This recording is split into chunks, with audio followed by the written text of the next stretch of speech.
In the midst of a lavish party, a paralyzed billionaire fell into the pool without anyone noticing. Surrounded by politicians and businessmen, he slowly sank while everyone laughed and toasted. It was the Maid'S daughter, a 7-year-old girl, who dove in without a second thought. Her unexpected act not only saved a life, it revealed secrets that would destroy an empire. If this story interested you, don't forget to subscribe to our channel and tell us what city you're watching us from. We'll keep going. The Hamptons estate stood as a modern-day palace, 20 acres of pristine waterfront property on Long Island's most exclusive shore. Its owner, tech mogul Ethan Caldwell, had transformed a simple software idea into Caldtech Industries, an empire worth billions. Today, as the summer sun blazed down on the immaculate gardens, the mansion's Olympic-sized pool sparkled like a sheet of blue crystal surrounded by New York's elite who had gathered to celebrate Ethan's latest acquisition. A revolutionary AI company that would cement his position at the top of Silicon Valley's hierarchy. From his motorized wheelchair positioned slightly away from the crowd, Ethan observed the festivities with detached interest. His steel-gray eyes, sharp as ever despite the paralysis that had claimed his lower body 2 years ago, catalogued each guest's expression, each insincere smile, each calculated laugh. The car crash that had shattered his spine had also hardened whatever softness remained in his character. At 45, he had become even more reclusive, more controlling, more suspicious of others' intentions. "Darling, won't you join us closer to the pool?" his wife Vanessa approached, her champagne flute catching the sunlight. At 38, she remained the picture of Hampton's elegance, tailored white sundress, diamond earrings that cost more than most people's homes, and a smile that never quite reached her eyes. "Senator Williams has been asking about you. Tell him I'll be there shortly," Ethan replied without looking at her, his voice as cool as the air-conditioned breeze flowing from the mansion's open doors. Vanessa's perfectly painted lips tightened slightly before she turned back toward the party. Their 12-year-old son, Parker, was nowhere to be seen, probably hidden away in the house, buried in his books or computer games, avoiding the social performance expected of a Caldwell heir. Ethan adjusted his wheelchair's position, moving closer to the pool's edge to better observe a potential competitor, engaged in conversation with one of his board members. So focused was he on reading their lips that he failed to notice the small remote control for his home automation system slipping from his lap. When he leaned forward to retrieve it, a small but catastrophic shift in his balance occurred. In one horrifying moment, the wheelchair tipped forward. Ethan felt the sickening sensation of falling, then the shock of cold water enveloping him, the weight of his useless legs and the heavy motorized chair dragging him down toward the pool's tiled bottom. Panic flooded his system as water filled his lungs. The irony wasn't lost on him. Surrounded by 100 guests, yet no one had noticed him vanish beneath the surface. On the far side of the pool area, near the service entrance to the kitchen, sat 7-year-old Hannah Thompson, quietly nibbling on a stolen pastry. Her mother, Marie Thompson, had been cleaning the Caldwell mansion for 3 years. Today, with school closed for summer break and no one to watch her, Hannah had come along, instructed to stay out of sight and be as invisible as possible. But Hannah wasn't good at being invisible. Her wide brown eyes noticed everything, including the moment when the man in the wheelchair disappeared into the water with barely a splash, the pool's surface rippling briefly before settling back to its deceptive calm. She glanced around. No one else had seen. The music played on. Glasses clinked, laughter continued. Without hesitation, Hannah dropped her pastry and ran, her small white sneakers slapping against the stone patio. Without slowing down, she launched herself into the deep end of the pool, her yellow sundress billowing around her as she plunged toward the sinking man. The water muffled the party sounds as Hannah kicked downward. At the bottom, she found Ethan, struggling weakly, his eyes wide with terror and fading consciousness. His wheelchair had settled on the pool floor, pinning one of his arms. Hannah grabbed his shirt collar and pulled with all her might, but he was too heavy. Changing tactics, she swam to his trapped arm, tugged it free, then wrapped her small arms around his chest from behind. With every ounce of strength in her 7-year-old body, Hannah kicked toward the surface, dragging the much larger man with her. Her lungs burned. Her muscles screamed. But something inside her, something fierce and determined, refused to give up. They broke the surface with Hannah gasping and shouting, "Help! Help us!" Water streamed from her dark braids as she struggled to keep Ethan's face above water. For several seconds, the party continued, oblivious. Then, like a wave of awareness, silence fell across the gathering. All eyes turned to the impossible sight: a tiny girl in a soaked yellow dress, keeping a grown man afloat. "Oh my God, it's Ethan!" Vanessa's scream shattered the stunned silence. Chaos erupted. 2 security guards dove into the pool, relieving Hannah of her burden. The crowd pressed forward, some with phones raised, capturing the dramatic scene. Hannah treaded water, suddenly uncertain and overwhelmed by the attention. A hand reached down from the pool's edge, her mother, face pale with fear and pride. "Come here, baby," Marie whispered, pulling her daughter from the water and wrapping her in a jacket someone had offered. On the pool deck, the security team performed CPR on Ethan's motionless form, while Vanessa hovered nearby, manicured hands pressed to her mouth. Parker had emerged from the house, standing at the fringe of the crowd, watching with wide, stunned eyes as strangers fought to revive his father. "The ambulance is 3 minutes out," announced the head of security, pressing a finger to his earpiece. Marie held Hannah close, both of them shivering despite the summer heat. "What were you thinking?" she murmured into her daughter's wet hair. "You could have—" She couldn't finish the sentence, couldn't bear to think of what might have happened. "He was drowning, Mommy," Hannah said simply, as if that explained everything. And perhaps it did. When the paramedics arrived, cutting efficiently through the crowd of onlookers, they quickly took over Ethan's care. As they loaded him onto a stretcher, his eyes fluttered open, disoriented and searching. His gaze landed on Hannah, still dripping and small in her mother's embrace. Something passed between them. Recognition, connection, something neither could name but both felt deeply. Then he was gone, whisked away in a wail of sirens, Vanessa and Parker following in one of the family's luxury SUVs. Marie and Hannah remained by the pool, suddenly conspicuous among the dispersing guests. The head housekeeper approached them, her face a mix of emotions. "Mrs. Caldwell asked that you both stay. She'll want to speak with you when she returns from the hospital." Marie nodded, though her expression betrayed her uncertainty. She worked for the Caldwells, cleaned their massive home 6 days a week, but had spoken directly to Vanessa Caldwell perhaps a dozen times in 3 years. What would happen now? As the crowd thinned, whispers followed them. Hannah caught fragments. "Housekeeper's daughter and little hero and can you believe it?" Someone pressed a towel into her hands. Someone else offered her a cookie. A reporter who had been covering the high-profile gathering tried to approach, but was intercepted by security. "Come on," Marie said quietly, leading Hannah toward the staff quarters at the rear of the property. "Let's get you into dry clothes." As they walked away from the pool, Hannah looked back once more at the wheelchair, now being retrieved from the bottom of the pool by one of the security guards. She couldn't understand why, but she felt certain that her life had just changed forever, that in saving Ethan Caldwell, she had set in motion events that would transform everything she knew. She was right. By nightfall, the Caldwell mansion had emptied of guests, but filled with tension. Marie and Hannah sat in the staff break room, a modest space that contrasted sharply with the opulence just beyond its doors. Hannah, now dressed in spare clothes kept in her mother's locker, swung her legs nervously from a chair too tall for her small frame. Marie's phone buzzed constantly with notifications. The video of Hannah's rescue had already gone viral. "Mom, is Mr. Caldwell going to be okay?" Hannah asked, her voice small in the quiet room. Marie squeezed her daughter's hand. "I think so, honey, thanks to you." What she didn't say was how terrified she felt about the attention suddenly focused on them. In 3 years of working for the Caldwells, Marie had carefully maintained her invisibility. Single mothers with limited education didn't last long in homes like this if they drew notice.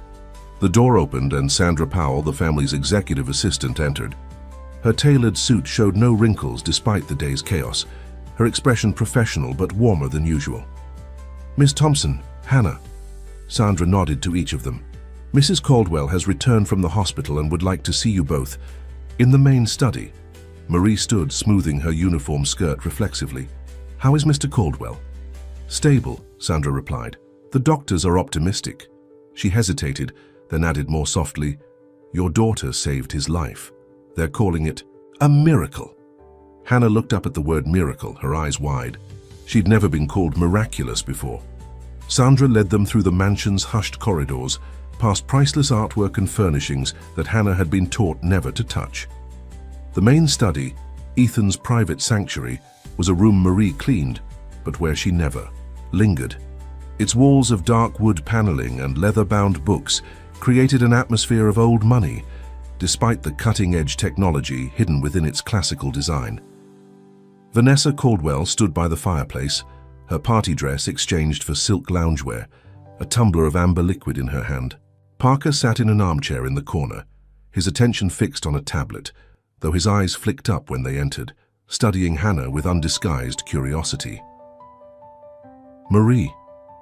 Vanessa's voice carried the practiced warmth of someone accustomed to managing household staff. And Hannah, our little hero. Marie felt Hannah press against her side, suddenly shy. Mrs. Caldwell, we're so relieved to hear Mr. Caldwell is stable. If there's anything we can do, there is, actually. Vanessa set down her glass and approached them. Up close, the perfect facade showed cracks, smudged mascara, a slight tremor in her manicured hands. What happened today? The doctors say if Hannah hadn't acted so quickly, Ethan would have... She left the sentence unfinished, glancing at Parker. We owe your daughter everything. Hannah looked up at the elegant woman, confusion clear on her face. In her 7 years, adults had rarely spoken about her as if she mattered. The media is already calling, Vanessa continued, addressing Marie directly. This story, a billionaire saved by a housekeeper's child, it's catnip to them. By morning, they'll be camped outside. Marie's stomach tightened. We don't want any attention, Mrs. Caldwell. Hannah just did what anyone would do. But that's just it. Vanessa's polished veneer cracked further, revealing something raw beneath. No one else did anything. Not me, not our friends, not our security team. A child saw what we all missed. She took a deep breath. Ethan is asking for her. For Hannah? Marie's protective instincts flared. When he regained consciousness, the first thing he said was, the little girl. Vanessa's eyes shifted to Hannah. He wants to thank her personally when he returns home tomorrow. Parker, who had remained silent, suddenly spoke. Dad never thanks anyone. His voice carried the flat effect of pre-adolescence, but his eyes remained fixed on Hannah with something like wonder. Vanessa shot her son a warning look before turning back to Marie. We'd like to propose an arrangement. Hannah has clearly formed some kind of connection with Ethan. His doctors suggest that positive emotional experiences could benefit his recovery. Marie tensed. What kind of arrangement? A position for Hannah as a companion for Ethan, supervised, of course, a few hours after school, perhaps weekends sometimes. She would read to him, keep him company. Children have a way of cutting through defenses. Vanessa glanced at Parker again, something unspoken passing between them. The compensation would be substantial. Marie felt her defenses rise. Hannah isn't for hire, Mrs. Caldwell. She's a child, not staff. Though, of course, I didn't mean... For the first time, Vanessa seemed flustered. Please understand, Marie, Ethan hasn't connected with anyone since the accident. Not me, not Parker, not his oldest friends. Whatever happened in that pool... She gestured vaguely. The doctors believe it might have triggered something important psychologically. Hannah, who had been listening intently, suddenly spoke. Is Mr. Caldwell sad? The directness of her question silenced the room. After a pause, Vanessa answered with surprising honesty. Yes, Hannah. He's been very sad for a long time. Hannah nodded, as if confirming something she'd already sensed. I could read to him. I'm good at reading. Marie looked down at her daughter, startled by her willingness. Hannah, baby, we need to think about this.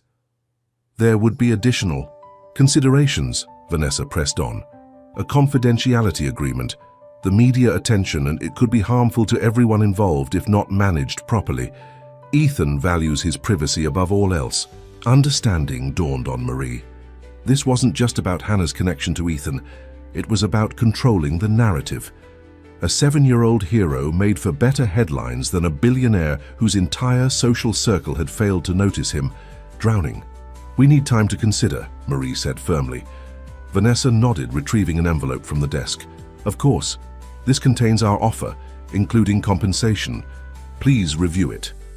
She hesitated, then added with unexpected sincerity, "Whatever you decide about the arrangement, we owe Hannah an enormous debt. That will never change." As they turned to leave, Parker suddenly stood. "Wait." He approached Hannah, stopping a few feet away. At 12, he towered over her, but there was nothing intimidating in his stance. "Thank you," he said simply, "for saving my dad." Hannah smiled shyly. "You're welcome." In the hallway outside, Sandra waited to escort them back to the staff area. As they walked, Marie's mind raced with implications. The envelope in her hand felt heavy with potential. Money that could transform their lives, pay for Hannah's college someday, perhaps even buy a small house instead of their cramped apartment. But at what cost? "They'll be sending a car for you tomorrow morning," Sandra informed them. "You should both stay home, paid leave of course, until this media situation stabilizes." Back in their apartment above a hardware store, in Southampton's less glamorous district, Marie sat at their small kitchen table long after Hannah had fallen asleep. The offer letter laid before her spelled out terms that seemed impossible. A salary that dwarfed her current income, health insurance, a college fund for Hannah, even housing assistance. All for Hannah to spend time with a man she'd saved, under a veil of carefully managed publicity. Marie's phone buzzed again with a news alert. The local station had picked up the story. Hampton's billionaire rescued by housekeeper's daughter. There was already speculation about Ethan's condition, about why no one else had noticed his fall, about Hannah's extraordinary courage. In their tiny bedroom, Hannah slept peacefully, unaware of how her impulsive act of bravery had catapulted them into a world they didn't belong in. Marie watched her daughter's chest rise and fall, overwhelmed by pride and fear in equal measure. "What have we gotten ourselves into, baby girl?" she whispered. The next morning, as promised, a sleek black SUV arrived to take them to Southampton Hospital. Marie had explained to Hannah that they were just visiting to check on Mr. Caldwell, that no decisions had been made about the arrangement. Hannah had nodded seriously, clutching a book she'd selected to bring, her favorite story about a brave knight and a dragon who became unlikely friends. At the hospital, they were whisked through a private entrance, away from the small gathering of reporters at the main doors. Sandra met them in a private waiting area, her efficiency in full force. "He's awake and alert," she informed them. "The doctors say there's no permanent damage, though he'll need rest. You'll have 15 minutes. She looked directly at Hannah. "He's been asking for you since he woke up." When they entered the private room, Marie was struck by how different Ethan Caldwell looked, without his usual armor of expensive suits and stern expression. In a hospital gown, with his hair disheveled and a day's stubble on his jaw, he seemed almost human. His eyes, however, remained penetrating. They fixed on Hannah the moment she entered, lighting with recognition and something more complex. For a man known for his emotional detachment, the naked gratitude in his expression was startling. "My little rescuer," he said, his voice rougher than usual. "Come closer. I want to see you properly."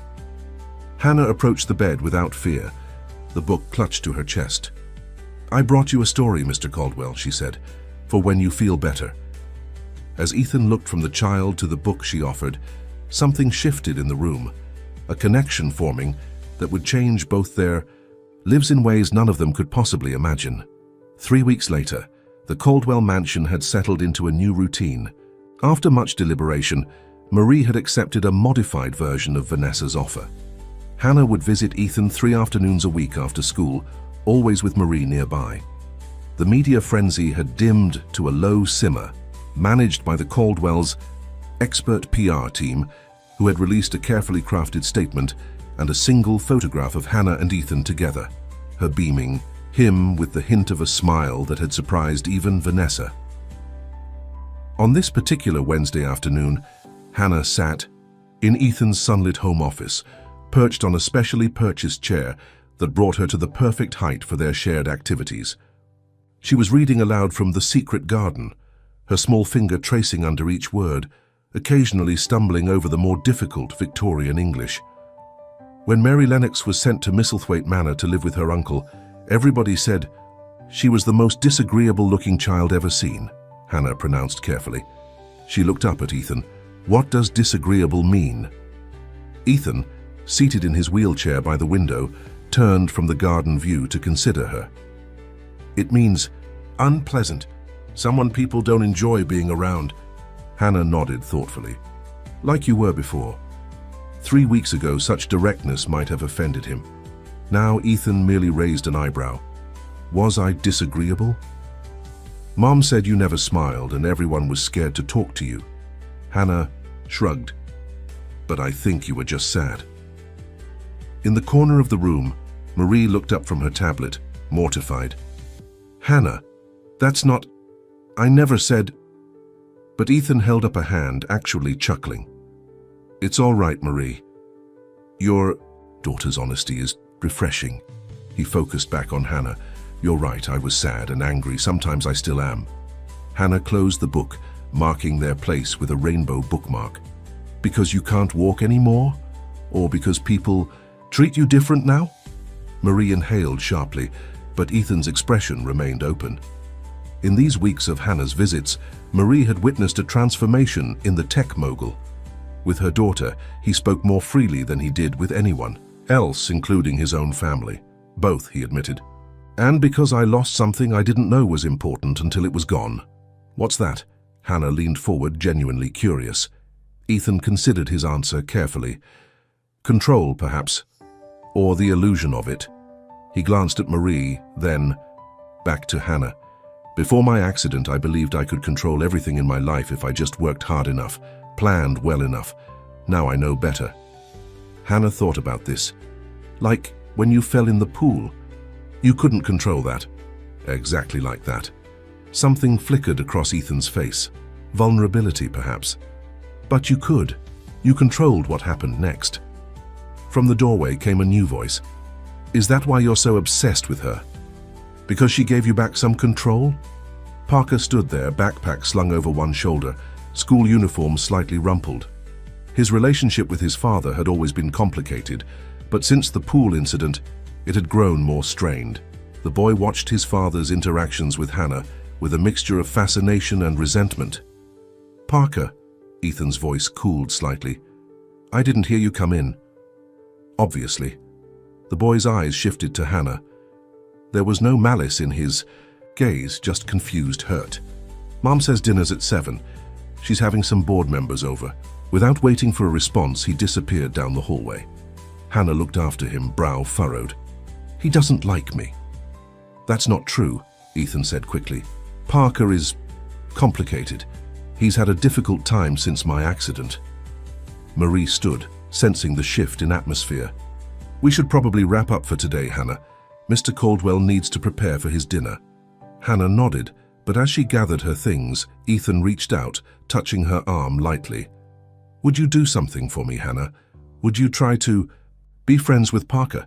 He could use someone who sees people as clearly as you do. Hannah considered this request seriously. I'll try, but he has to try too. Ethan's mouth quirked in what was becoming a more frequent smile. That's fair. As Marie and Hannah prepared to leave through the staff entrance, they encountered Vanessa in the kitchen, discussing menu details with the chef. When she saw them, she excused herself and approached with her usual polished grace. Marie, Hannah, how was today's session? Though she always referred to Hannah's visits as sessions, as if they were therapeutic rather than personal.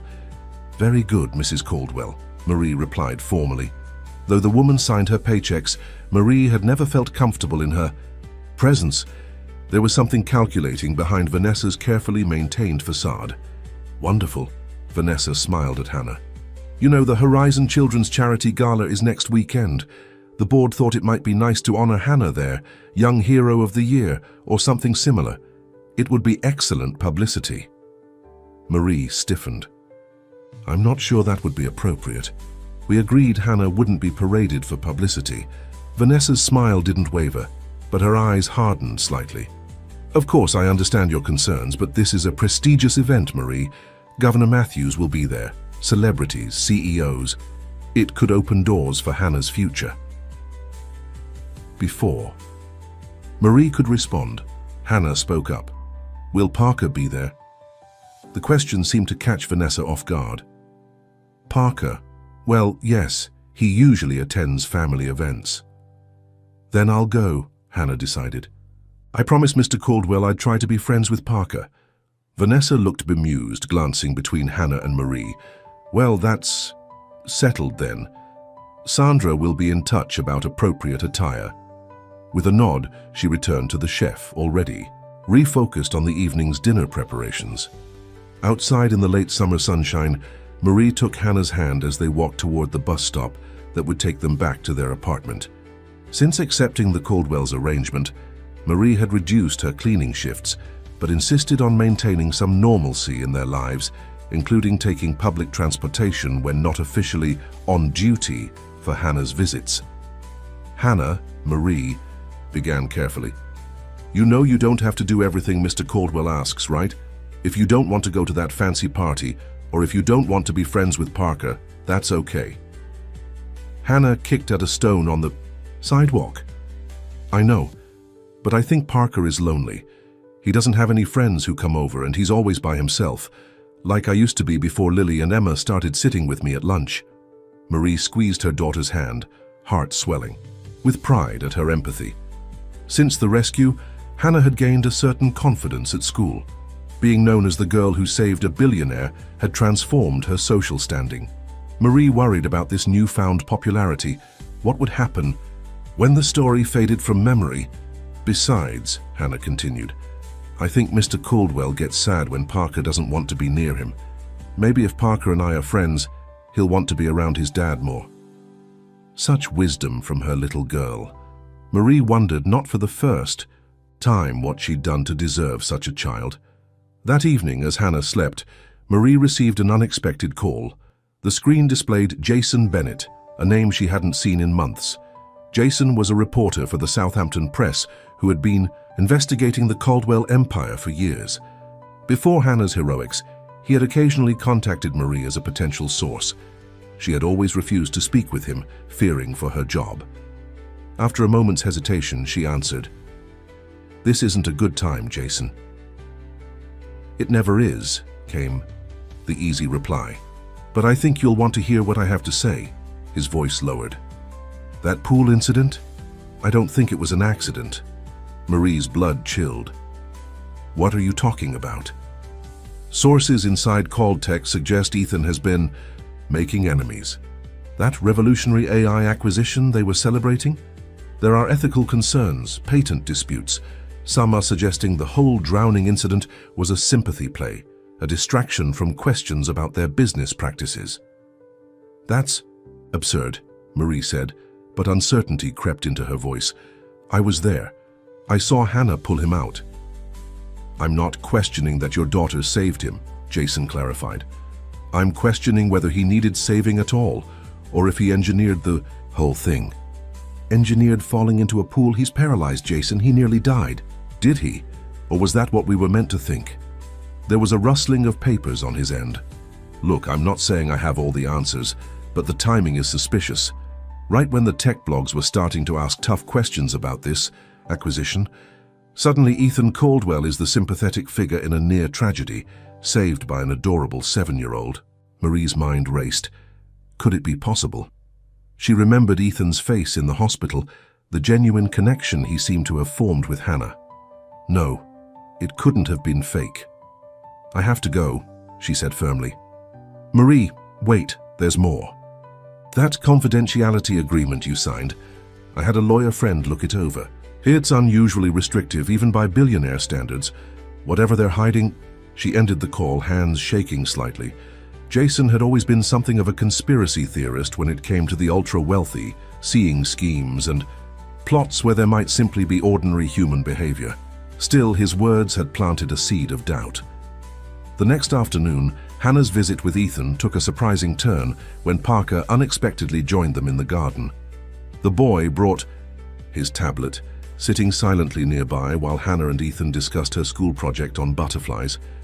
But gradually, drawn by Hannah's enthusiastic descriptions of chrysalis formation, Parker edged closer. "Actually," he said, speaking directly to Hannah for the first time, "I did a report on monarch migration last year. I could show you some of the cool videos I found." Hannah's face lit up. "Really, that would be awesome." Something like hope flickered across Ethan's features as he watched the two children bent over the tablet, Parker explaining the remarkable journey monarchs made each year. For a moment, Marie could almost believe they were just a normal family. No billion-dollar empires, no mysterious accidents, no confidentiality agreements. But as Vanessa appeared at the terrace doors, her smile fixed and her eyes calculating, as she observed the scene, Marie remembered Jason's warning. What exactly had she and Hannah been drawn into?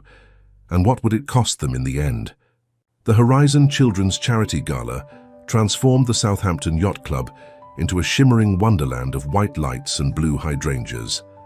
Celebrities, politicians, and titans of industry mingled under crystal chandeliers, their collective net worth rivaling the GDP of a small nation.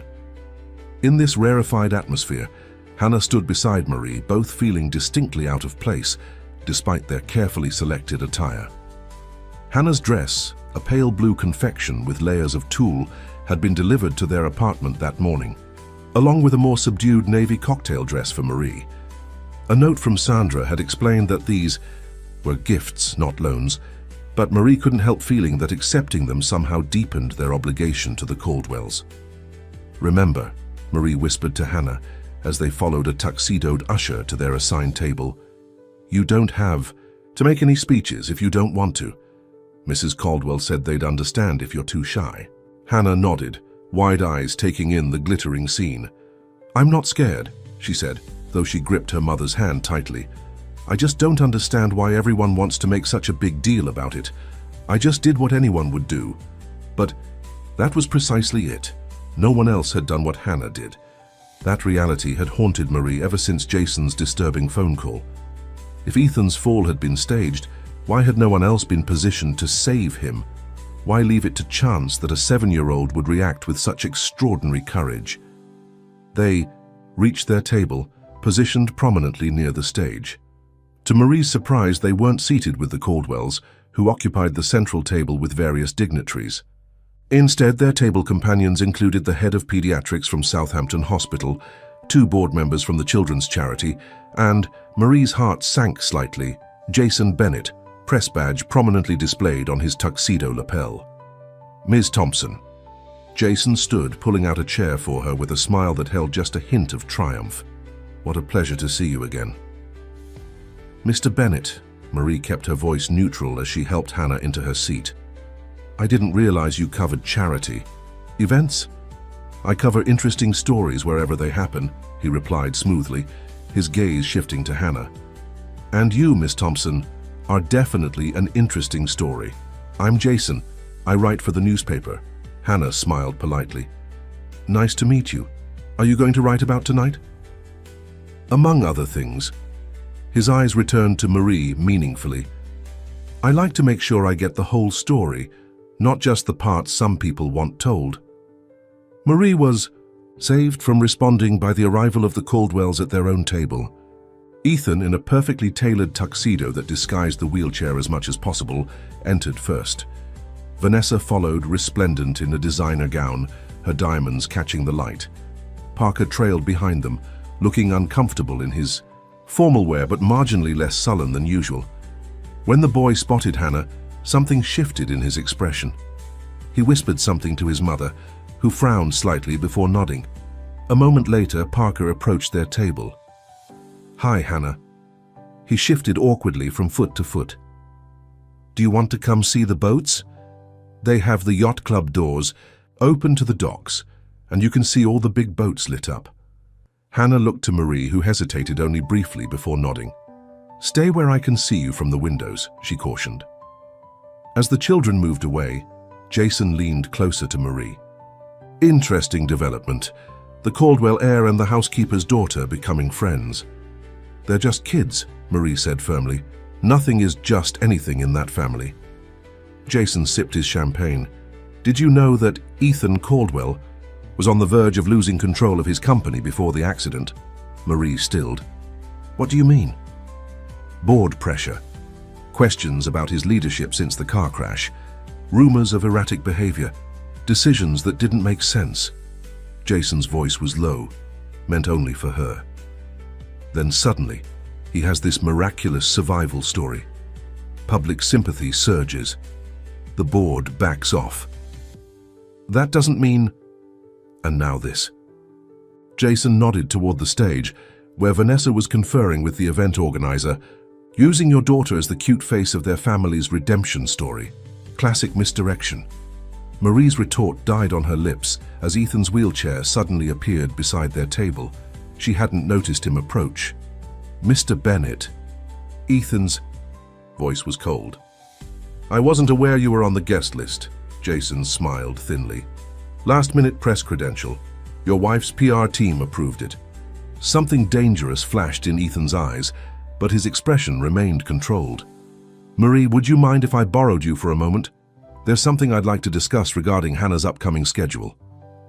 Grateful for the escape, Marie excused herself.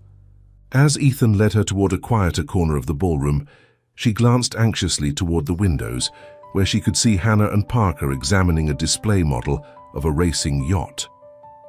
You seem uncomfortable, Ethan observed, once they were relatively private. Is it the reporter? Marie hesitated. Her position was precarious. Ethan was both her employer and the man whose life her daughter had saved. The power dynamic couldn't be more unbalanced. Jason Bennett has been persistent. He has theories about your company. Bennett has been a thorn in my side for years, Ethan said dismissively. He builds conspiracy theories out of coincidences and sells them to boost his byline. He mentioned problems with your board. Before the accident, Ethan's face tightened almost imperceptibly. Did he? And what else did Mr. Bennett share during your conversations? The implications stung. They weren't conversations. He calls sometimes. I never tell him anything. But you listen. There was no accusation in Ethan's tone, just a weary understanding. It's all right, Marie. In your position, I'd probably listen too. Before she could respond, a commotion near the entrance caught their attention. A man in an expensive but rumpled suit was arguing with security. Even from a distance, Marie could see he'd had too much to drink. That's Jonathan Wells, Ethan said, a new tension in his voice. My former business partner. Former. We had a disagreement about ethical boundaries in AI development. Ethan's gaze remained fixed on the disturbance. He left Coldtech 6 months ago. Not amicably. Security seemed to be winning the argument, guiding Wells toward the exit, but not before he spotted Ethan across the room. There he is, Wells shouted, voice carrying over the elegant murmur of the gala. The great humanitarian. Ask him about Project Oracle. Ask him what they're really building. Marie watched as Ethan's knuckles whitened on his wheelchair's armrests. Around them, guests pretended not to stare, conversations resuming with forced nonchalance. But the damage was done. Jason Bennett had abandoned their table and was hurrying toward the exit, presumably to follow Wells. I should get back to Hannah, Marie said quietly. Ethan nodded, his earlier warmth replaced by the cool efficiency she remembered from before the accident. Of course, when it's time for the presentation, Sandra will come for both of you. As Marie made her way back to the window area, she found Hannah and Parker deeply engaged in conversation, sitting on a bench overlooking the marina. And then Dad's company bought it, even though the original developers said they didn't want to sell, Parker was saying. That's when everything started getting weird at home. Weird how? Hannah asked. Parker shrugged. Dad stopped sleeping. Mum and Dad started fighting at night when they thought I couldn't hear. Then Dad had his accident and everything got even worse. Marie cleared her throat and both children looked up, startled. Having fun? Hannah nodded enthusiastically. Parker knows all about these boats. Did you know some of them cost more than houses? More than 10 houses, Parker corrected, his usual reserve momentarily forgotten in the pleasure of showing off his knowledge. That one with the blue lights? It belongs to a basketball player. It has its own helicopter pad. Marie smiled, hiding her unease at what she'd overheard. That's fascinating, but I think we need to head back inside. The program will be starting soon. As they rejoined the gala, Marie noticed Vanessa watching them from across the room, her expression unreadable. When their eyes met, Vanessa offered a practiced smile and a small wave, but there was something calculating in her gaze that made Marie's skin prickle. The evening proceeded with predictable elegance. Speeches about the charity's work, a video, presentation featuring photogenic children, an auction of luxury experiences. Finally, the moment arrived for Hannah's recognition. A spotlight found them at their table, and Sandra appeared to escort them to the stage. "You'll do great," Marie whispered, straightening Hannah's dress. "Just smile and say thank you." On stage, Vanessa took the microphone, her voice warm with practiced emotion. "Tonight, we honor extraordinary courage. 3 weeks ago, my husband Ethan experienced a terrifying accident at our home. Were it not for the quick thinking and bravery of a very special little girl, he might not be with us tonight." The spotlight shifted to Hannah, standing small but straight beside Marie. Her collective awe rippled through the audience. Hannah Thompson, just 7 years old, did what adults failed to do. She saw someone in trouble and acted without hesitation. Vanessa gestured for Hannah to join her at the microphone. For her, remarkable courage. The Horizon Children's Charity is proud to name Hannah our Young Hero of the Year and to announce a new scholarship fund in her name for underprivileged children showing exceptional character. Applause filled the ballroom as Vanessa presented Hannah with a small crystal trophy. Hannah, clearly uncomfortable with the attention but determined to be polite, leaned toward the microphone. "Thank you," she said simply. "But I'm not really a hero. I just did what was right. Anyone would do the same." Her sincerity cut through the practiced philanthropy of the evening like a beam of genuine light. Even Vanessa seemed momentarily disarmed by it. From his table, Ethan watched with an expression Marie couldn't quite decipher. Pride, certainly, but also something that looked almost like guilt. Parker, seated beside his father, had abandoned his usual screen to watch Hannah with undisguised admiration. As they left the stage, Marie spotted Jason Bennett slipping back into the ballroom, looking slightly disheveled but triumphant. He caught her eye and tapped his jacket pocket meaningfully. Whatever Jonathan Wells had told him, Jason clearly believed it was significant. Later that night, as Marie tucked an exhausted Hannah into bed, her phone buzzed with a text from an unknown number. "Wells is ready to talk. Says your daughter might be in danger. Meet tomorrow?" Marie stared at the message, her heart racing. Was this more of Jason's conspiracy theories or something genuinely concerning? What had she heard Parker say about his father's company purchasing? Something the developers didn't want to sell? What was Project Oracle? Watching Hannah's peaceful sleep, Marie made a decision. She wouldn't meet with Jason, not yet. But she would start asking her own questions, beginning with Sandra Powell, who had always seemed the most straightforward of the Caldwell inner circle. She didn't know then that her questions would unravel not just the mystery of Ethan's accident, but the foundations of everything the Caldwells had built. The Monday following the gala, Marie arrived at the Caldwell mansion earlier than usual, hoping to catch Sandra before the day's meetings began. She found the executive assistant in her impeccable office adjacent to Ethan's study, already reviewing the day's schedule despite the early hour. "Marie," Sandra looked up, surprised. "Hannah's session isn't until 3. Is everything all right?" Marie closed the door behind her. "I need to ask you something, and I need you to be honest with me." Sandra's professional demeanor wavered slightly. She'd always been cordial to Marie, more so than most of the Caldwell staff. "This sounds serious. It's about Project Oracle and about what happened to Ethan at the pool." The color drained from Sandra's face. She reached for her desk phone. "I should get Vanessa. Please," Marie said quickly. "I'm not here to make trouble, But Hannah is involved now, and if there's something I should know, something that might affect her safety. Sandra's hand paused over the phone. After a moment of internal debate, she sighed and gestured for Marie to take a seat. What exactly do you think you know? Almost nothing, Marie admitted. Just rumors. Jonathan Wells made some accusations at the gala. The reporter, Jason Bennett, has been hinting that Ethan's accident might not have been an accident. And you believed them? Sandra's voice was carefully neutral. I don't know what to believe. That's why I'm asking you. Sandra studied Marie for a long moment before reaching a decision. She pressed a button on her desk, and the subtle hum of white noise filled the room. Electronic privacy screen, she explained. Ethan had it installed. After the corporate espionage incident last year, Marie waited, heart pounding.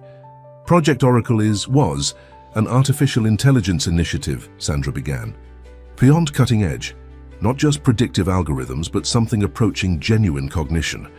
Ethan acquired the core technology 6 months ago from a startup called Nexus Dynamics. Parker mentioned something about his father buying technology. The developers didn't want to sell. Sandra nodded grimly. The Nexus team was brilliant but idealistic. They believed AI of that caliber should be developed under strict ethical guidelines with public oversight. Ethan disagreed. He forced them to sell? Caldtech found leverage. One of the founders had visa issues. Another had a brother with expensive medical problems. They made offers that couldn't be refused. Sandra's voice held no judgment, just stating facts. Jonathan Wells opposed the acquisition. He and Ethan had been friends since college, built Caldtech together. The Oracle dispute was the breaking point. Marie tried to process this information. But what does this have to do with Ethan's accident? Sandra's professional mask slipped further, revealing genuine distress. 2 weeks before Ethan fell into the pool, he received a threat. Anonymous, untraceable. It said, "If Oracle goes, online you won't see the consequences coming." A chill ran through Marie. And you think whoever sent that threat pushed him into the pool? No one pushed him. Sandra's certainty was absolute. I've reviewed the security footage myself, frame by frame. Ethan's chair tipped when he leaned forward. It was an accident. Then, because the timing was suspicious, Sandra admitted, and because Ethan's behavior changed afterward. The board was pressuring him to step down before the accident. Concerns about his judgment, his increasing isolation since the car crash. After Hannah saved him, everything shifted. Public sympathy, a heroic narrative, and Ethan himself seemed different. Different how? More human, Sandra said simply. The Ethan I've worked for all these years has been brilliant but cold, calculating. Since that day in the pool, since Hannah, she shook her head slightly. It's like she reached something in him everyone else thought was gone. Marie considered. So the accident was real, but Ethan used it to his advantage. Vanessa did, Sandra corrected. The PR campaign, the charity gala, positioning Ethan as the sympathetic figure, that was all Vanessa. She's always been the strategist in their marriage. And Hannah, is she just part of the strategy too? Something softened in Sandra's expression. That's the one thing I'm certain isn't calculated. Whatever connection formed between Ethan and your daughter, it's genuine. I've known that man. For 15 years, Marie. He can't fake the way he is with her. A knock at the door interrupted them. Sandra quickly disabled the privacy screen as Vanessa entered, without waiting for a response. Sandra, we need to... Vanessa stopped abruptly, registering Marie's presence. Marie, is something wrong with Hannah?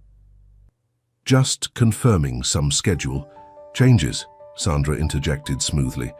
Hannah has a school field trip next Tuesday. Vanessa's perfectly shaped eyebrows rose slightly, but she accepted the explanation. I see. Well, while you're here, Marie, we should discuss the Forbes interview. They want to feature Hannah in their Future Leaders spread, alongside their profile of Ethan. Another interview?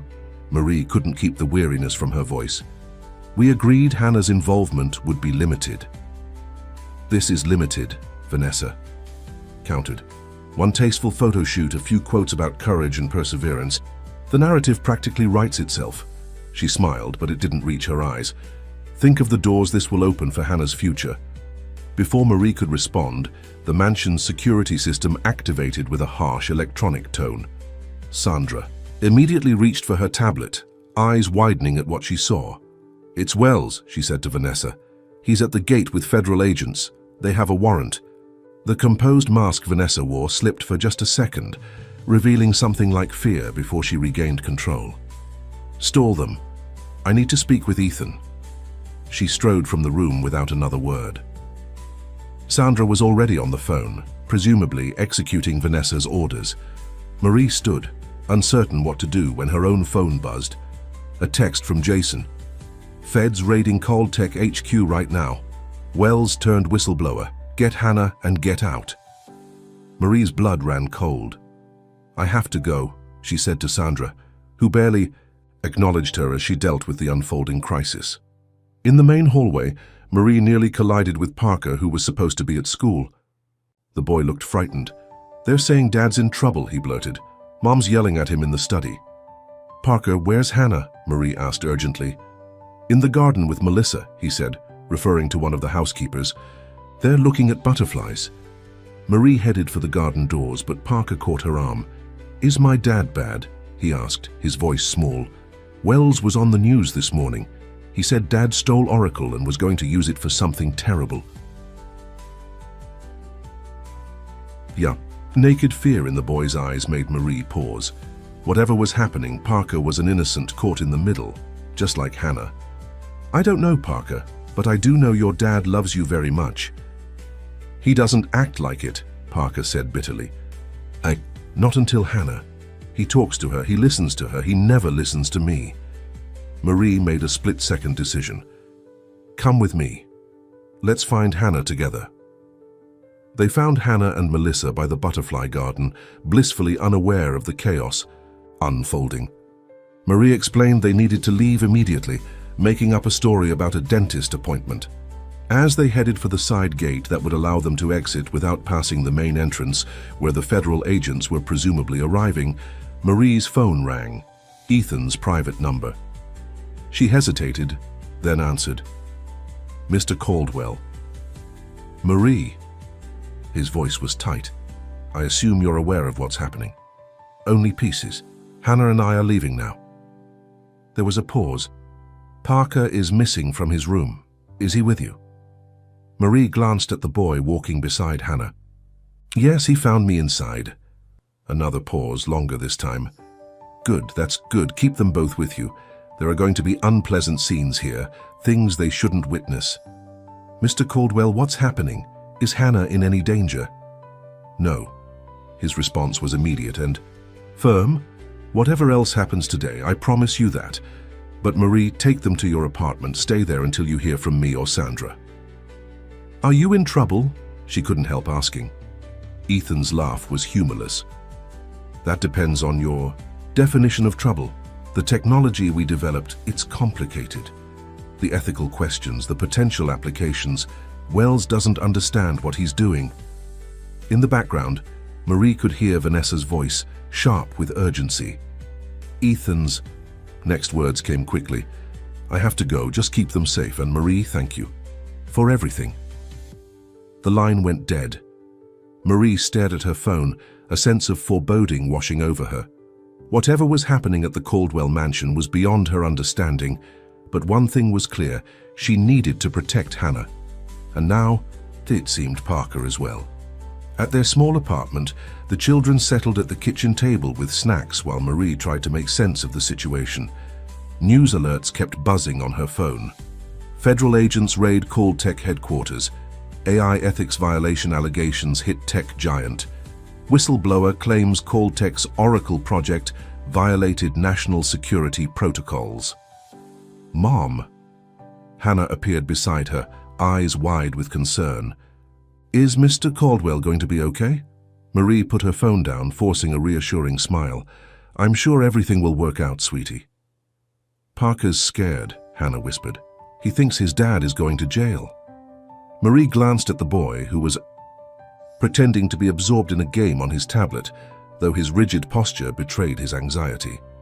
"Why don't you two watch a movie?" Marie suggested, needing time to think. "You can show Parker your favorite butterfly documentary." Once the children were settled in front of the TV, Marie stepped onto the small balcony and called Jason. "I can't talk long," the reporter answered. "Immediately. It's chaos downtown. Wells brought receipts, Marie. Internal memos, test results, everything. Oracle isn't just an AI. It's an autonomous surveillance system, beyond anything the public has seen." "What does that mean, exactly?" "It means Coldtech built a system that can predict human behavior with frightening accuracy, then sold early versions to clients with questionable intentions. Authoritarian governments, private military contractors." Jason's voice dropped lower. "The feds are treating it as a national security issue." Marie thought of Ethan with Hannah, his gentleness, his genuine interest in her butterfly projects, his quiet pride in her reading progress. Could the same man have created something so potentially dangerous? "What happens now?" she asked. "Hard to say. Coldtech's stock is in freefall. There will be investigations, probably indictments. Ethan Caldwell's empire won't survive this intact." Jason paused. "How's the kid?" "Hannah's fine," Marie said automatically. "I meant the Caldwell boy. Word is he's missing from the estate." Marie's grip tightened on her phone. "He's safe. That's all that matters." "Marie, listen." Jason's tone grew urgent. "Whatever happens, with Coldtech you need to be careful. The Caldwells will be looking for someone to blame and—" A commotion in the background cut him off. "I have to go. Press conference starting. Be careful, Marie. This is bigger than you know." Inside, Marie found the children huddled together on the couch, the documentary forgotten as breaking news flashed across the screen. Marie lunged for the remote, but not before they saw Ethan's image alongside headlines about the federal investigation. "Dad's in trouble," Parker said, his voice hollow. "Just like before." "Before?" Marie asked gently. Parker wouldn't meet her eyes. "After his accident, when he started acting weird. Mom said he was just adjusting, but I heard them fighting. She said he was going to lose everything if he didn't pull himself together." Hannah moved closer to Parker, putting her small hand over his. "My mom says sometimes grown-ups have big problems that make them act different. It doesn't mean they don't love us." Parker looked at Hannah with a mixture of doubt and desperate hope. "Your mom isn't married to my dad." "No," Hannah agreed seriously. "But she works for him and she still says he's a good person who's just sad a lot." Marie watched this exchange with a lump in her throat. How had her 7-year-old become so wise? And how had she and Hannah become so entangled in the Caldwell's complicated world? As the afternoon wore on with no word from the mansion, Marie made dinner with their limited supplies. Parker ate silently, clearly unused to simple pasta and jarred sauce, but too polite to complain. Hannah chatted enough for both of them, determined to keep spirits up. Just as Marie was clearing the dishes, a knock came at the apartment door. Marie froze, then motioned for the children to go to Hannah's room. Through the peephole, she saw Sandra Powell, looking uncharacteristically disheveled. "It's just me," Sandra said when Marie opened the door cautiously. "May I come in?" Once inside, Sandra sank onto a kitchen chair, exhaustion evident in every line of her body. "Is Parker all right?" "Worried, but yes, they both are." Sandra nodded. "Good, that's what matters most." She reached into her bag and withdrew a sealed envelope. "Ethan asked me to give you this personally. Not even Vanessa knows I'm here." Marie accepted the envelope with trepidation. "What's happening, Sandra? The news is saying—" "The news doesn't know half of it," Sandra interrupted. "But what matters right now is the children's safety, particularly Parker's." "Why Parker's?" Marie felt a new surge of concern. Sandra's gaze was direct, unflinching. "Because Vanessa is looking for someone to blame, and right now she's fixated on the idea that you and Hannah somehow caused all of this." The accusation was so absurd that Marie almost laughed. How could we possibly— "By changing Ethan," Sandra said simply. "After Hannah saved him, he started questioning everything. the ethics of Project Oracle, the company's direction, his own legacy. He even began talking about restructuring Cold Tech to prioritize ethical AI development over profit. Her expression turned grim. Vanessa was livid. She's worked too hard crafting their empire to watch Ethan dismantle it over an attack of conscience. Marie looked toward Hannah's bedroom door, where the children were hopefully out of earshot. What does this mean for us? Read the letter, Sandra advised, rising to leave. And Marie, be careful who you trust, including me. With that cryptic warning, she was gone, leaving Marie alone with the sealed envelope and a growing sense that her daughter's simple act of courage had set in motion changes none of them could have anticipated. The envelope sat on Marie's kitchen table like a live thing, demanding attention yet somehow threatening. After checking that Hannah and Parker were engrossed in a board game in the bedroom, Marie finally slid her finger beneath the seal and extracted a single sheet of expensive stationery. Ethan's handwriting was precise and angular, the pressure of his pen evident in the deep impressions on the paper. Marie, by now you've heard the allegations against me and Cold Tech. Some are exaggerated, others are not. The truth, as always, lies somewhere in the complicated middle. What matters is this: Parker isn't safe at the mansion right now. Not because of federal agents or legal proceedings, but because of Vanessa. Our marriage has been a business arrangement for years. She married my potential. I married her family connections. When I was injured, the balance of power shifted. She saw weakness. I saw clarity. Neither of us has been right since.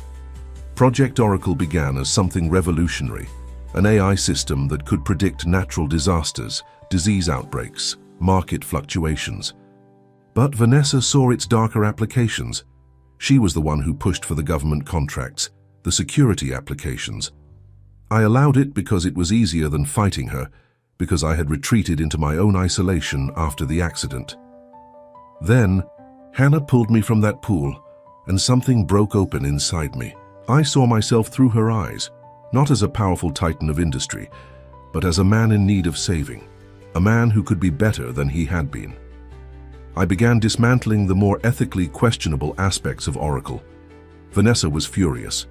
Wells became my ally in this, until Vanessa found leverage against him too. Now he's turned whistleblower, thinking he's exposing me, when he's really exposing what Vanessa orchestrated while I was too lost in my own darkness to stop her. I'm telling you this because I need your help. Keep Parker with you for now. I've transferred funds to an account in your name. Enough to ensure you, Hannah, and Parker will be comfortable while this situation resolves. The details are enclosed on a separate card. I've also arranged for security. The man in the blue sedan outside your building is former military, thoroughly vetted. He'll keep his distance but remain vigilant. Vanessa has resources and fewer scruples than you might imagine. Marie, I know I have no right to ask this of you. Our relationship began with you cleaning my home and has evolved into something I can't quite define. But I believe you understand. What matters most here, the children. Hannah saved more than my life that day. She saved whatever humanity I had left. Let me repay that debt by ensuring both she and Parker remain safe from the storm that's coming. I'll contact you when I can. Ethan. Marie read the letter twice, her hands trembling slightly. The implications were staggering. She moved to the window and peered through the blinds. Sure enough, a dark blue sedan was parked across the street, a man in sunglasses sitting motionless behind the wheel. Her phone rang. Jason again. Not now, she murmured, sending the call to voicemail. Whatever the reporter wanted, it would have to wait. She needed to think. A separate card had indeed fallen from the envelope. Marie picked it up, her eyes widening at the account information. The sum Ethan had transferred was more money than she would earn in 20 years of cleaning houses. Mom? Hannah stood in the kitchen doorway, Parker hovering behind her. Is everything okay? You look scared. Marie quickly tucked the letter and card into her pocket. Everything's fine, sweetie. Just grown-up problems. How's the game going? Parker's winning, Hannah reported. He's really good at strategy. Parker managed a small smile, though his eyes remained troubled. My dad taught me, before he got, hurt. Marie made a decision. Parker, can you come sit with me for a minute? Hannah, why don't you pick out a book we can all read together afterward? While Hannah scampered to her small bookshelf, Marie sat with Parker at the kitchen table. Your dad sent a letter, she said gently. He wants you to stay with us for a little while until things settle down at home. Parker's face remained carefully neutral, a child practiced at hiding his emotions. Because of the federal investigation? Such adult words from such a young boy. Marie chose her next words carefully, partly but mostly because he thinks you'll be happier here right now. Less stress, less media attention. Did he say anything else? Parker asked, a hint of yearning breaking through his composure. Marie thought of Ethan's words about his marriage, about Vanessa's role in the Oracle project. None of that was appropriate to share with a 12-year-old boy. He said he's working to fix the problems at Caltech, and that he cares about you very much. Parker looked down at his hands. He has a funny way of showing it. Sometimes, Marie said softly, parents don't know how to show love the right way, especially when they're dealing with their own problems. Like being paralyzed, Parker murmured. That would be hard for anyone, Marie agreed, but it doesn't mean the love isn't there. Parker was quiet for a long moment. When I was little, Dad used to take me sailing, just the two of us. He'd let me steer sometimes even though I was too small to really control the boat. A ghost of a smile touched his lips. After his accident, I thought we'd never do anything like that again. I thought he didn't want to do things with me anymore because it reminded him of what he couldn't do. Marie's heart ached for the boy. That might be exactly what happened, Parker. Sometimes when people are hurting, they push away the people they love most. But he didn't push Hannah away, Parker said, a hint of the old resentment creeping. Becca, that's different, Marie explained. Hannah came into his life after the accident. There's no before and after with her. Just now. Understanding dawned slowly on Parker's face. So it's not that he loves her more than me. Of course not, Marie assured him. You're his son. That bond is forever. Hannah returned, arms laden with books. I couldn't decide, so I brought options. Parker glanced at the pile, then selected one from the middle, a worn copy of The Wind in the Willows. My dad used to read this to me, he said quietly, before. That night, after both children were asleep, Hannah in her bed, Parker on the pull-out sofa, Marie finally listened to Jason's voicemail. Marie, things are moving fast. The feds seized Oracle's core servers. Wells is singing like a canary, but he's throwing Vanessa under the bus, not Ethan. Says she was the one pushing the surveillance applications, making deals with foreign entities. I'm working on a piece that tells the whole story, but I need to talk to you. There are rumors about the real reason Ethan's accident 2 years ago. Call me. Marie deleted the message. Whatever Jason's theories, they would have to wait. Her priority now was keeping Hannah and Parker safe, while the Caldwell empire imploded. The next morning brought a flurry of news alerts. Caltech stock had plummeted further. The board had called an emergency meeting. Vanessa Caldwell had released a statement distancing herself from Project Oracle, claiming she had minimal involvement in day-to-day operations and had been focused on philanthropic initiatives. Marie made pancakes, trying to maintain a sense of normalcy for the children. She called Hannah's school to explain her absence, then contacted Parker's private academy using the email address Ethan had included in his letter. The school administrator seemed unsurprised, informing Marie that Mr. Caldwell has already made arrangements for Parker's temporary homeschooling. Of course he had. Ethan's efficiency apparently extended even to crisis management. After breakfast, while the children were setting up Parker's laptop for his online classes, a text message arrived from Sandra. V looking for P claimed you kidnapped him. E intervened.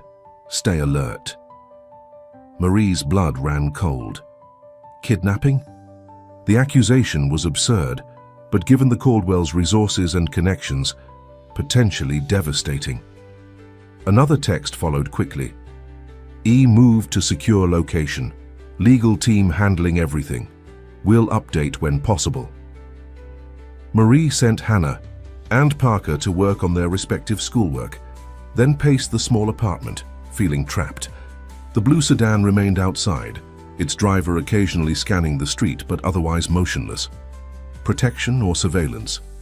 Ethan had promised the former, but after everything that had happened, could she truly trust his word?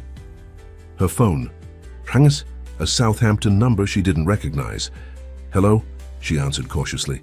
"Ms. Thompson, this is Principal Watkins from Southampton Elementary. I'm calling because we've received some concerning inquiries about Hannah." Marie's grip tightened on the phone. "What kind of inquiries?"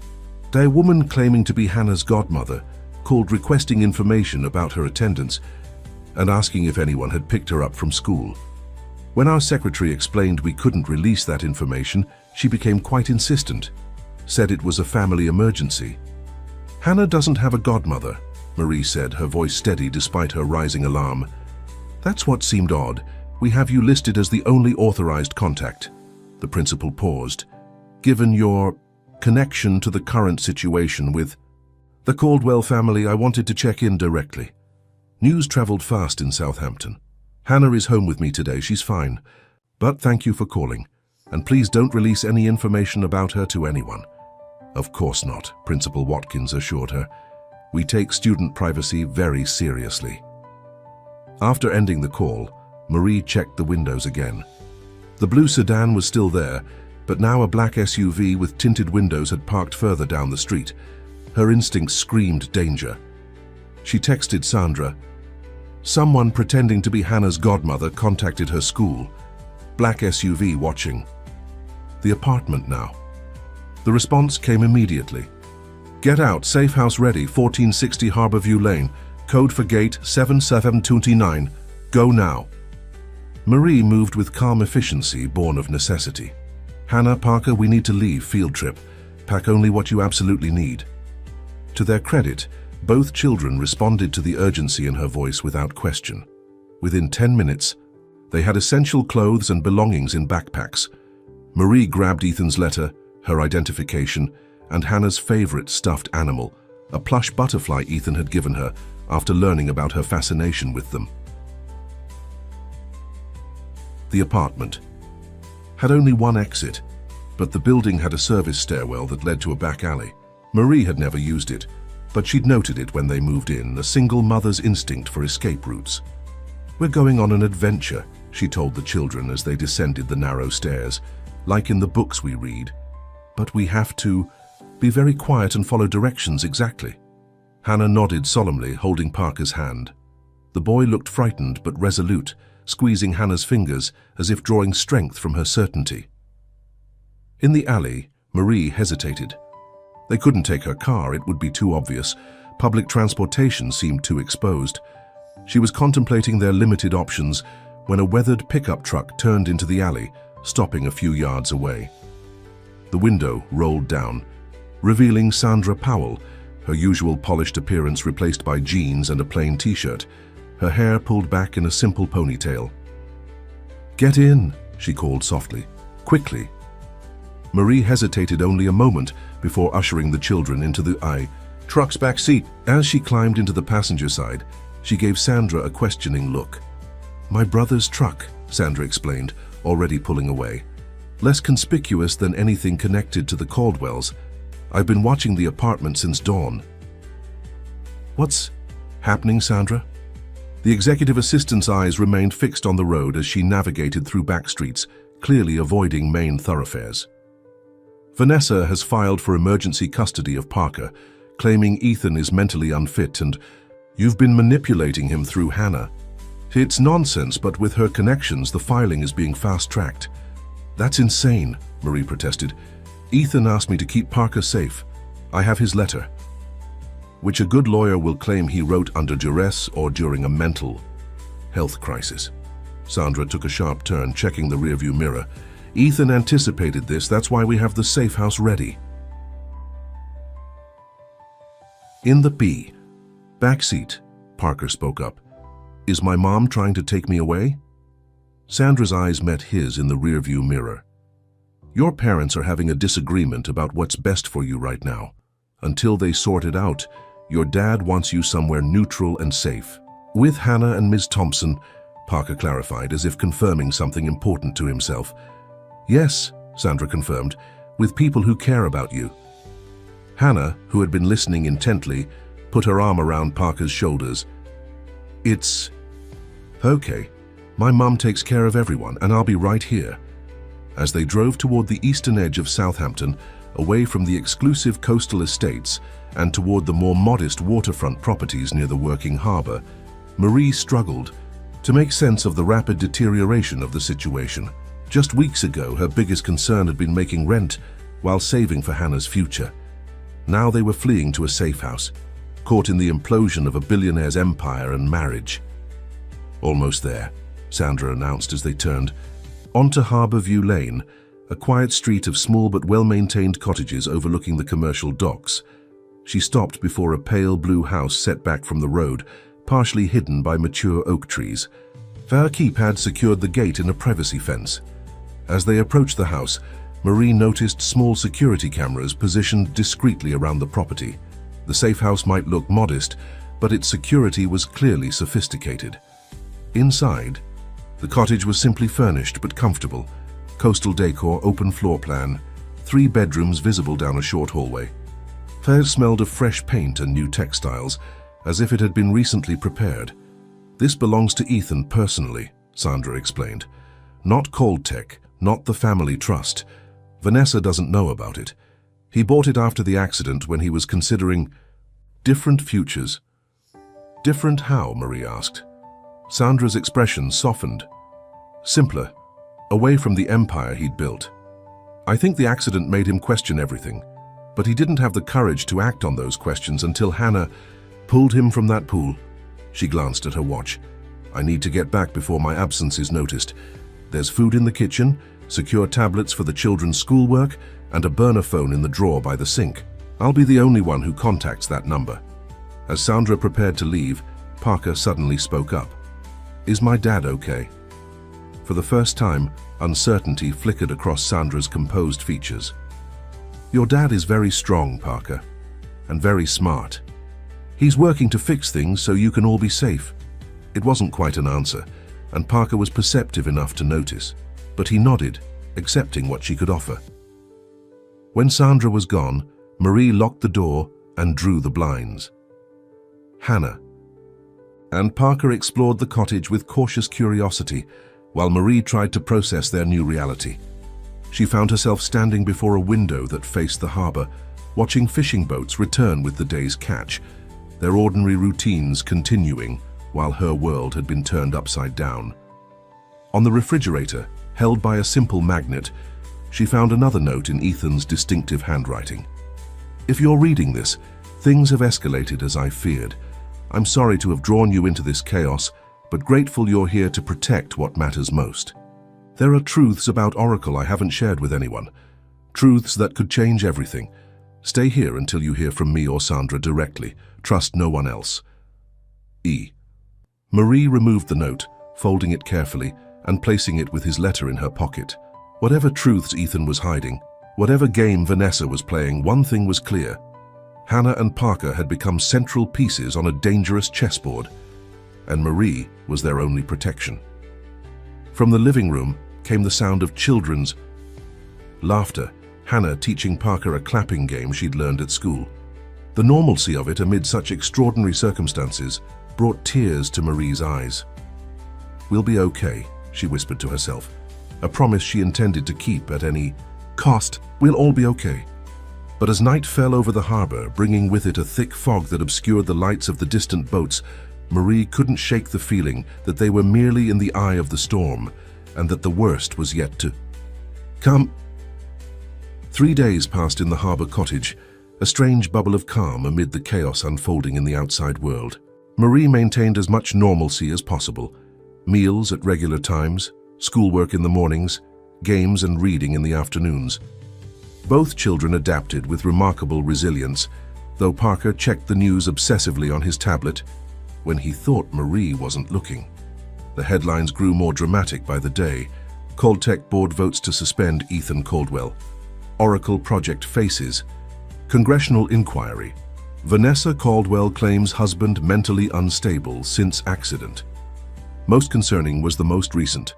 Search continues for missing Caldwell heir, housekeeper questioned. The article featured Marie's employee ID, photo from Caltech, alongside speculation about her role in Parker's disappearance. Jason Bennett was quoted extensively, describing Marie as a key figure in understanding the human drama behind Caltech's fall. She felt betrayed, though she knew it was naive to have expected journalistic restraint from a reporter chasing the biggest story of his career. Sandra called daily on the burner phone, providing updates in her efficient, measured way. Ethan had voluntarily submitted to psychiatric evaluation to counter Vanessa's claims of mental instability. The legal battle was intensifying, with Vanessa's team painting a picture of a manipulative housekeeper who had used her daughter to gain influence over a vulnerable man. It's absurd, Sandra assured Marie, but Vanessa has powerful friends and a very effective PR team.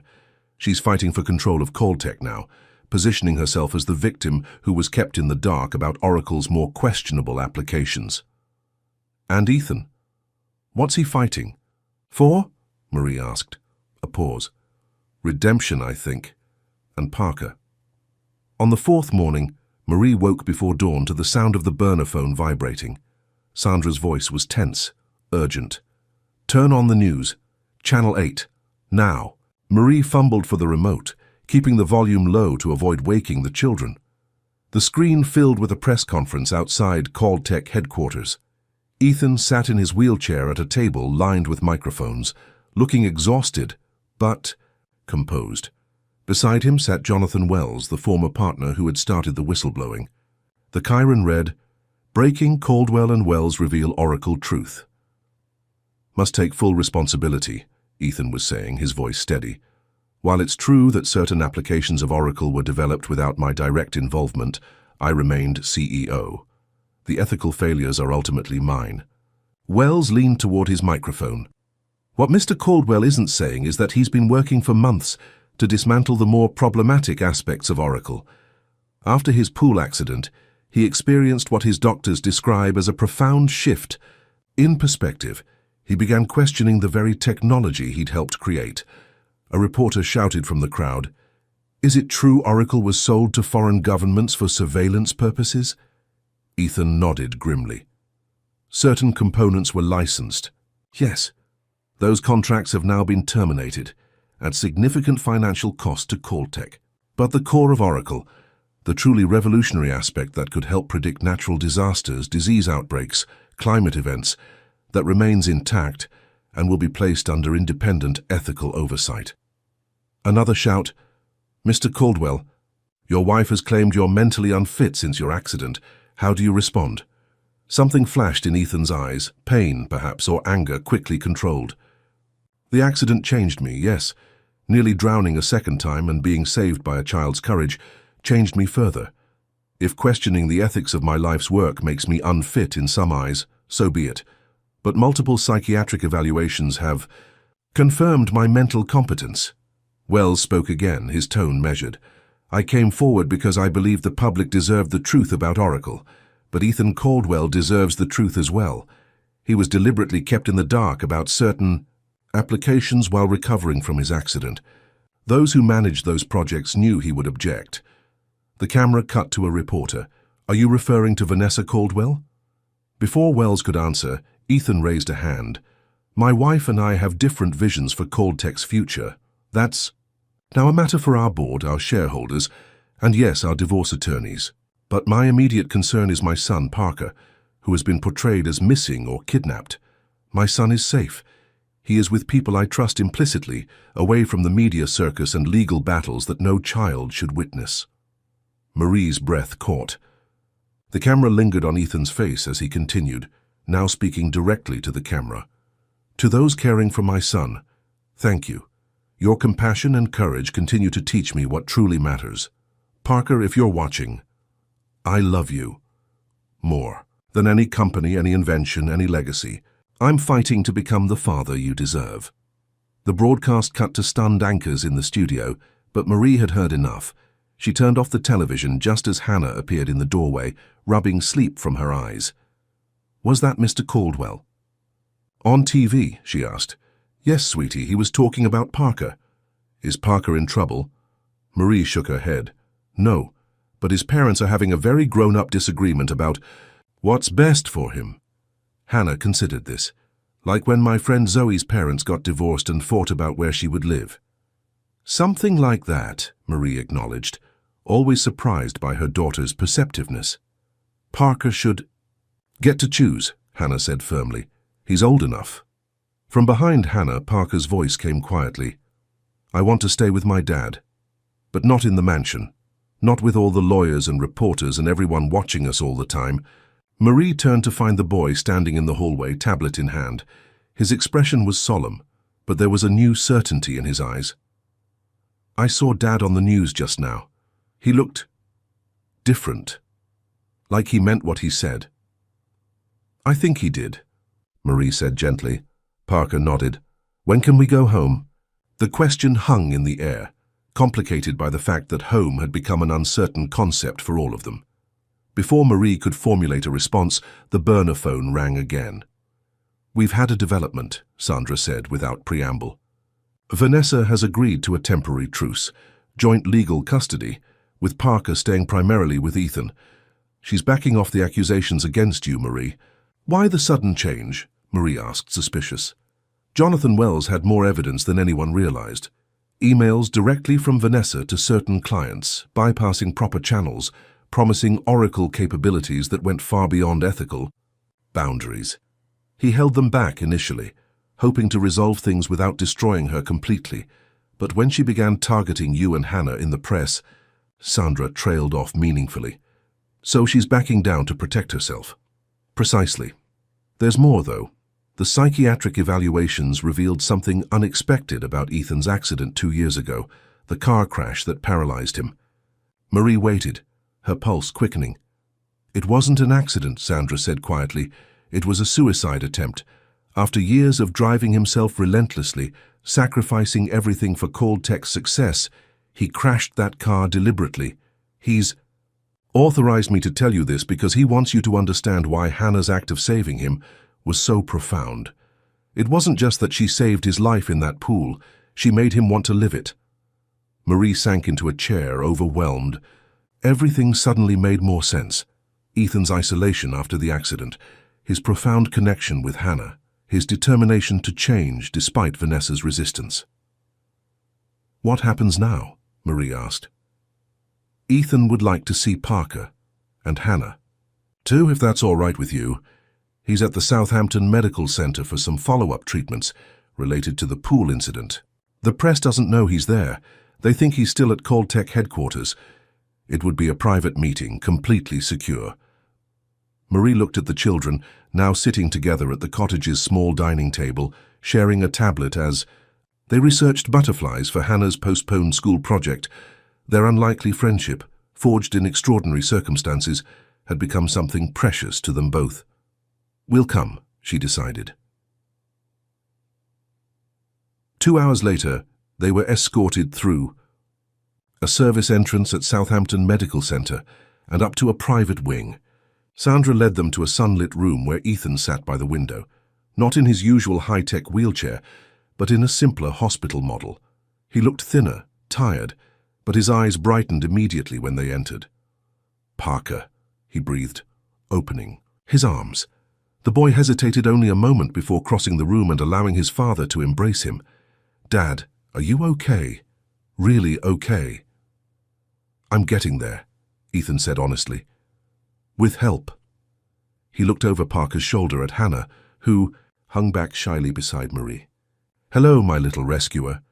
Hannah smiled. Hi, Mr. Caldwell, we've been staying in your blue house. It has a nice view of the boats. I'm glad you like it. Ethan's gaze shifted to Marie, filled with gratitude and something more complicated. Thank you. For everything. Sandra discreetly stepped out, leaving the four of them alone. For the next hour, they talked, really talked, about everything that had happened. Ethan explained to Parker, in age-appropriate terms, about the problems with Oracle, about his changing relationship with Vanessa, about his hopes for rebuilding their father-son relationship on more authentic ground. It won't be easy, he told Parker honestly. There will be legal proceedings, media attention, a lot of changes at Caltech, but none of that is as important as you. I see that now. Parker, sitting close to his father, asked the question that clearly weighed most heavily on him. Where will we live? Mom doesn't want me to be with you full time.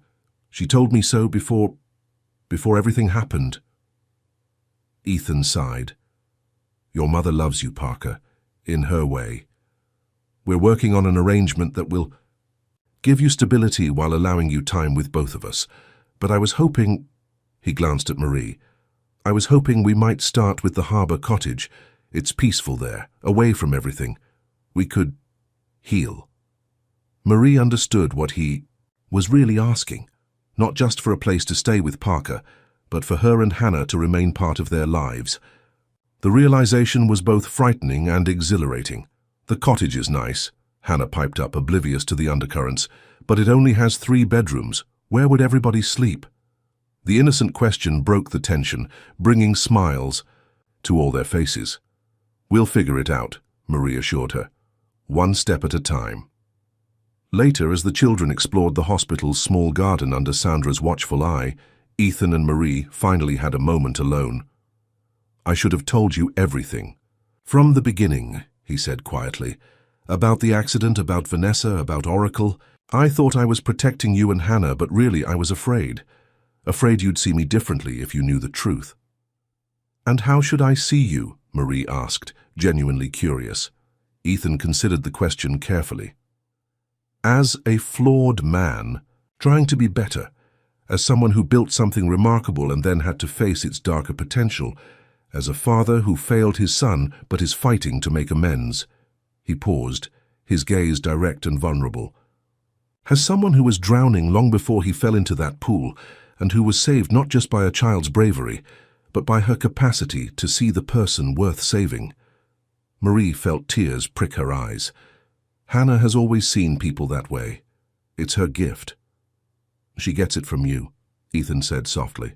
The way you treated Parker these past days, protecting him alongside your own daughter, that came from the same place. Through the window, they could see Hannah showing Parker how to make a daisy chain, their heads bent together in concentration. The sight filled Marie with a strange certainty that whatever came next, these children would be all right. The media circus won't die down anytime soon, Ethan warned. Even with Vanessa backing off her accusations, there will be stories about us, speculation, gossip. They'll try to make it tawdry, the billionaire and the housekeeper. Marie smiled slightly. Let them talk. We know the truth. And what is the truth, Marie? Ethan asked, a vulnerability in his voice she'd never heard before. She thought carefully before answering. That a little girl jumped into a pool without hesitation, and everything changed. That 2 children who might never have met became friends who need each other. That second chances sometimes come in unexpected forms. She met his gaze steadily. The rest, we'll figure out together, one day at a time. Ethan reached for her hand, and after a moment's hesitation, she let him take it. His grip was warm, solid, no longer the remote titan of industry, but simply a man finding his way back to what mattered. Outside, Hannah had crowned Parker with her completed daisy chain, making him laugh in a way Marie suspected was rare for him. New beginnings, indeed. 6 months later, the Harbour Cottage had become home. The scandal had faded from headlines, replaced by new dramas and crises. Caltech had survived, restructured under joint leadership, with an ethics board that included Jonathan Wells. Oracle, stripped of its surveillance capabilities, was being developed as Ethan had originally envisioned, a tool for predicting natural disasters and disease outbreaks. Vanessa had settled in Manhattan, focused on rebuilding her social standing. She saw Parker every other weekend, in carefully orchestrated outings that both mother and son seemed to prefer to longer visits. The rest of the time, Parker lived at the cottage with Ethan, who had converted the ground floor to accommodate his wheelchair. Marie and Hannah occupied the small guest house at the back of the property, close enough to share meals and daily life, but with boundaries that allowed their unusual family arrangement to develop at its own pace. Hannah had returned to school, now accompanied by a discreet security detail that Ethan insisted on maintaining, even as the media interest waned. Her friendship with Parker had deepened into something like siblinghood. They squabbled over board games, collaborated on science projects, and fiercely defended each other when needed. As for Marie and Ethan, they were taking things slowly. The billionaire and the housekeeper, such different worlds, such different experiences. But the bond formed through extraordinary circumstances had proven resilient, growing into something neither could have anticipated. On this particular evening, as autumn painted the harbor in golds and reds, they sat on the cottage's porch, watching Hannah and Parker skip stones across the calm water. "She still doesn't understand what she did," Marie said, following Ethan's gaze to Hannah. "To her, jumping into that pool was the most natural thing in the world." "That's what makes it remarkable," Ethan replied. "She acted without calculation, without weighing consequences or benefits. The opposite of how I've lived most of my life." He turned to Marie. "I'm still learning how to do that." Marie smiled. "You're getting better at it." From the shore came Hannah's triumphant shout as her stone skipped 5 times before sinking. Parker immediately tried to match her feat, their competitive spirits fully engaged. "I received another offer for my story today," Ethan mentioned casually. "Book deal, possible film rights. The publicist called it an inspiring tale of redemption and unlikely heroes." "And what did you tell them?" Marie asked, though she already knew the answer. "The same thing I tell everyone. The real story isn't for sale." He watched the children with a contentment that had been unimaginable a year ago. Some things are too precious to be turned into entertainment. Marie nodded, understanding completely. What had happened that day at the Caldwell mansion, a child's instinctive bravery, a man's second chance, the ripples that had transformed all their lives, wasn't a story for public consumption. It was theirs, to be honored through how they lived each day that followed. As the sun set over the harbor, painting the sky in breathtaking hues of orange and pink, Hannah ran up the path toward them, Parker close behind. "Mom! Ethan! We saw a butterfly, a monarch! Parker says they're migrating south for winter. Can we follow them in the boat tomorrow, please?" Ethan laughed, a sound that had become wonderfully common. "Not all the way to Mexico, but we could take the boat out and see how many we spot." Hannah beamed, then turned to Parker. "See? I told you he'd say yes." "You were right," Parker admitted, still slightly breathless from running. The change in him over these months had been remarkable, the quiet, sullen boy giving way to a more confident, open child. "You usually are." As the children raced back to the shore for one last stone-skipping competition before dinner, Marie felt Ethan's hand find hers, their fingers intertwining naturally. They'd built something here, not an empire of technology and wealth, but something far more valuable. A family formed by choice rather than obligation, by courage rather than convention. "I never thought I'd say this," Ethan murmured, "but falling into that pool was the best thing that ever happened to me." Marie squeezed his hand. "It's not how we fall that defines us," she said softly. "It's who's there to help us back up." As darkness settled over the harbor, lights came on in the cottage window.